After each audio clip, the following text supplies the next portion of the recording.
Hey guys, welcome back to Auto Repair, guys. Today will be a very short video, but it will be helpful to some of you guys that you have that sun visor that the clip is broken and it's just hanging and it's always in the way, bouncing all over the place. Like you can see, I'm talking about, okay, just trying to focus here. Okay, you can see that sun visor.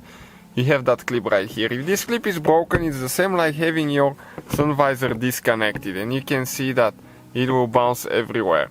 And that will relate to any car, guys. Okay, most 99% of the cars have that clip to hold, okay, the sun visor right there in place.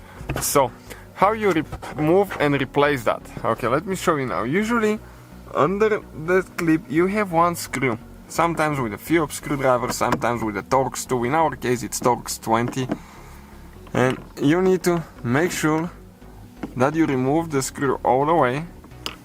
Okay, and when we do that, the clip sometimes will fall off, sometimes you will have two more plastic clips holding it, so we'll see how this one is. But usually once you remove the screw, you just pull it out, straight out. Okay. Perfect. Just like that, you can see, this is, guys, the clip right here. So if yours is broken, all you have to do, just replace it and that will fix your problem. So hopefully the video was helpful to some of you guys. Please subscribe and many more videos to come.